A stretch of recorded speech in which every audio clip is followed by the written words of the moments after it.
आखिर उमर अब्दुल्ला की सरकार जम्मू कश्मीर के युवाओं पर उर्दू को इंपोज करने में, उर्दू को थोपने में क्यों लगी हुई?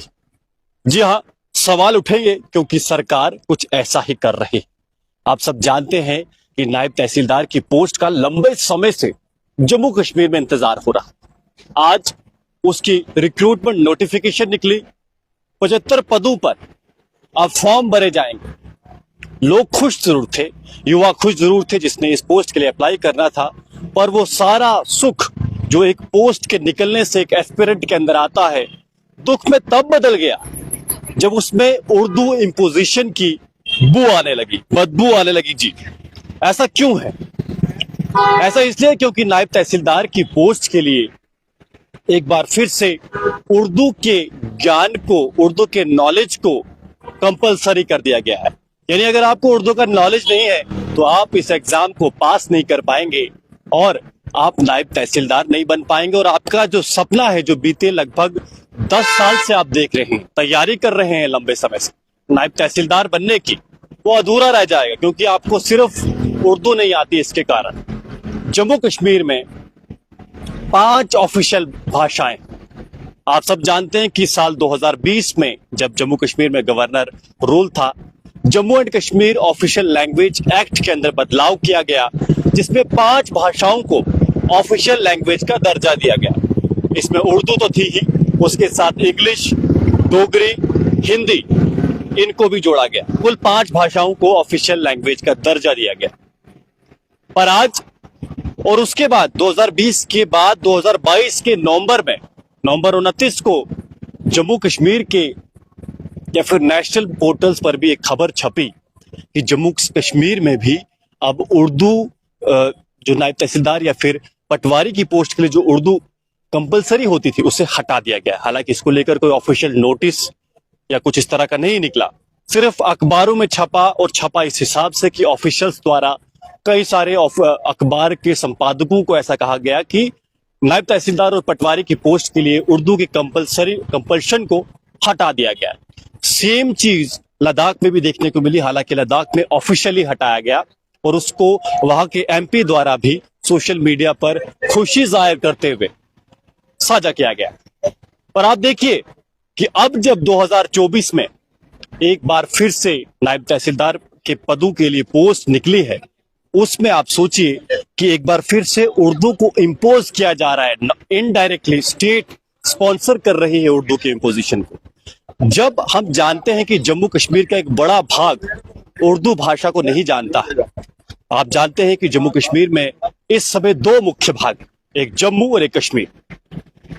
कश्मीर में बड़ी भारी संख्या में 90 से 95% या फिर 100% जो वहां की आबादी है वो उर्दू का ज्ञान रखती है। वही जम्मू की बात करें तो जम्मू में ये आंकड़ा 70-30 या फिर 80-20 का हो सकता है। जम्मू में कई जिले हैं जहां पर उर्दू को भी पढ़ा जाता है और जम्मू में वहीं ज्यादा आबादी हिंदी भाषियों की ही।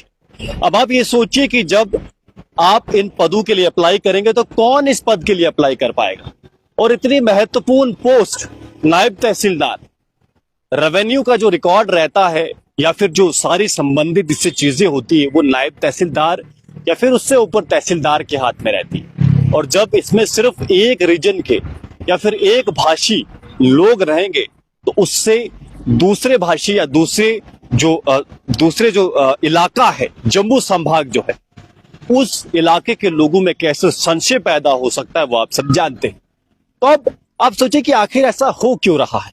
हो इसलिए रहा है क्योंकि उमर अब्दुल्ला की सरकार है, नेशनल कॉन्फ्रेंस की सरकार है, और नेशनल कॉन्फ्रेंस की जो जननी है वो मुस्लिम कॉन्फ्रेंस, और वो जो एक आइडियोलॉजिकल जो होता है कि आप उसी भाषा को प्रमोट करते हैं, उर्दू, और वही इस समय भी ऐसा लगता है सरकार द्वारा जो ये रिक्रूटमेंट प्रोसेस जो एक बार फिर से नायब तहसीलदार के पदों के लिए शुरू किया जा रहा है, इसकी नोटिफिकेशन से यही वो आ रही है। जब बार बार ऐसा पहले से कहा जा रहा था कि जम्मू कश्मीर में उर्दू भाषा नायब तहसीलदार के या फिर पटवारी के पदों के लिए कंपलसरी नहीं की जाएगी, अब आप उस चीज को क्यों कंपलसरी कर रहे हैं? आधी आबादी जम्मू कश्मीर की आप सोचिए नायब तहसीलदार के पदों के लिए फॉर्म नहीं भर पाएगी तो कितना बड़ा डिस्क्रिमिनेशन है उस आधी आबादी के साथ जो हिंदी भाषा को जानता है।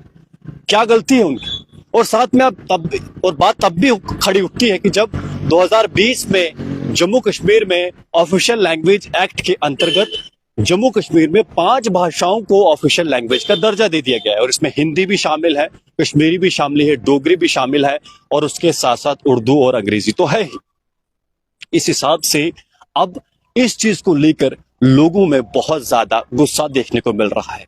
भाजपा के विधायक जो पूर्व विधायक थे बाली भगत जी और भाजपा के सीनियर नेता है, उन्होंने भी सरकार की इस कदम पर सवाल उठाते हुए, प्रश्न उठाते हुए ये सवाल उठाए कि आखिर उर्दू भाषा को कंपलसरी क्यों किया गया है इस एग्जाम के लिए।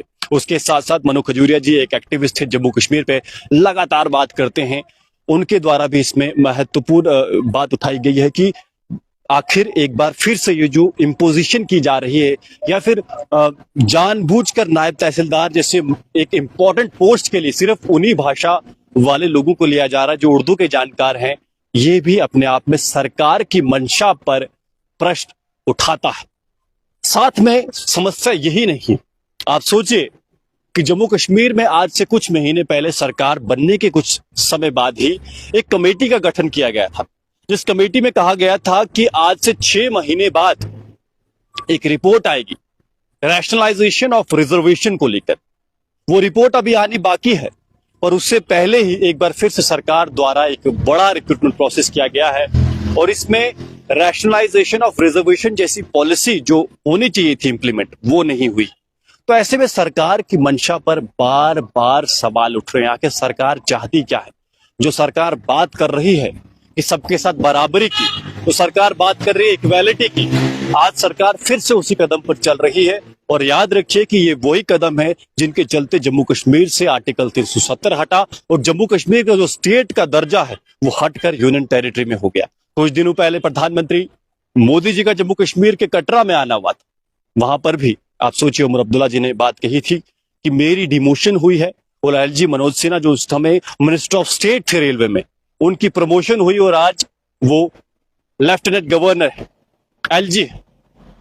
लेकिन ये सब हुआ क्यों? आप समझिए, ये इन्हीं सब जो डिस्क्रिमिनेटिव पॉलिसीज थी जम्मू कश्मीर सरकार की बीते लगभग 7 से 8 दशक तक, यही कारण था कि जम्मू कश्मीर को स्टेट के दर्जे से हटाकर यूनियन टेरिटरी के दर्जे तक पहुंचा दिया गया। लेकिन इससे भी लगता है कि जम्मू कश्मीर में जो सत्ताधारी पार्टी है या फिर जो खानदानी शासन लगातार चले आ रहा है इस डेमोक्रेटिक सेटअप के अंदर, उससे कोई सीख नहीं ली और लगातार अपनी डिस्क्रिमिनेटिव पॉलिसीज पर चलते हुए दिखाई दे रहे हैं। फिलहाल मैं चाहूंगा इस सब को लेकर आपका क्या कहना है, आप कमेंट बॉक्स में जरूर लिखिएगा। जेके दर्शन का प्रयास है कि हर उस महत्वपूर्ण विषय को आपके सामने रखे जिससे जनता की आवाज जनता तक और साथ में नेताओं के कानों में भी गूंजे। आप जुड़े जेके दर्शन के साथ, मैं हूं विक्रम सिंह ठाकुर, धन्यवाद।